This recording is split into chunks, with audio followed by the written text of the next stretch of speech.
Bayangkan sebuah kapal besar yang berlayar di tengah samudra. Kapal itu memiliki ratusan awak dengan tugas masing-masing. Tapi, apa yang membuat kapal itu tetap melaju ke arah yang benar? Bukan hanya mesinnya, bukan hanya peta navigasinya, melainkan kesepakatan bersama tentang bagaimana setiap awak harus bersikap, bekerja, dan saling menghormati. Itulah yang kita sebut sebagai budaya organisasi dan etika berorganisasi. Budaya organisasi adalah kumpulan nilai, norma, kebiasaan, dan keyakinan yang dipegang bersama oleh seluruh anggota dalam sebuah organisasi. Ia bukan sesuatu yang bisa kita lihat secara langsung, tapi bisa kita rasakan setiap harinya. Ia hadir dalam cara kita menyapa rekan, dalam cara kita menyelesaikan tugas, dalam cara kita merespon tantangan, dan dalam cara kita merayakan keberhasilan bersama. Budaya organisasi terdiri dari 3 hal utama. Pertama, nilai-nilai inti seperti kejujuran, disiplin, kerja kelas, dan inovasi. Kedua, norma perilaku, yaitu standar tak tertulis tentang bagaimana anggota saling berinteraksi. Dan ketiga, kebiasaan atau tradisi, ritual dan rutinitas yang secara konsisten dijalankan bersama. Kini, mari kita bicara tentang etika berorganisasi. Etika adalah standar moral yang mengatur perilaku kita dalam kehidupan berorganisasi. Ia menjawab pertanyaan mendasar, bagaimana seharusnya kita bersikap sebagai anggota organisasi yang bertanggung jawab. Ada beberapa prinsip etika yang wajib dijaga oleh setiap anggota. Yang pertama adalah kejujuran. Sampaikan informasi secara apa adanya. Jangan memanipulasi fakta demi keuntungan diri sendiri.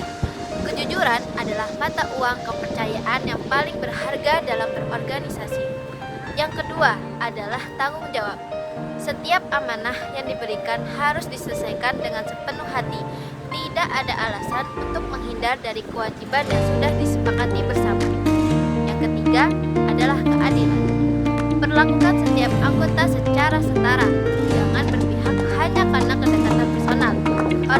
Organisasi yang adil adalah organisasi yang dihormati. Yang keempat adalah menghargai perbedaan. Organisasi terdiri dari individu dengan latar belakang, pendapat, dan cara pandangan yang beragam. Perbedaan bukan penghalang, melainkan kekuatan. Hormati setiap suara, bukan yang berbeda dari pendapat kita. Dan yang kelima adalah menjaga kerahasiaan. Informasi internal organisasi adalah amanah.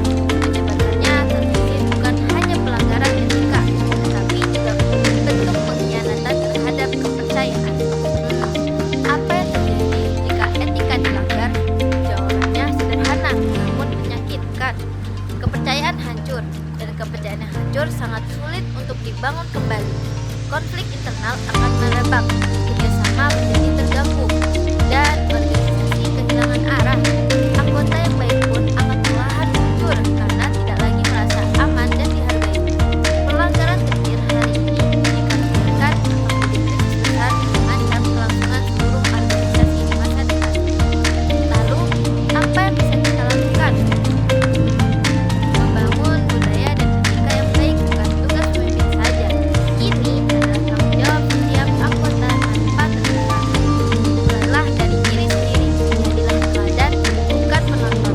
Pahami nilai-nilai organisasi bukan sekedar hafalan, tapi hayati dan amalkan dalam keseharian. Biasakan komunikasi yang terbuka, jujur, dan saling menghargai. Konsistenlah, karena etika bukan pilihan yang kita ambil hanya saat nyaman, melainkan kebiasaan yang kita bangun bahkan di saat-saat sulit. Dan apresiasi anggota lain yang menunjukkan perilaku positif, karena penghargaan sekecil apapun bisa membakar semangat yang besar. Pada akhirnya, organisasi yang hebat bukan diukur dari seberapa besar gedungnya atau seberapa banyak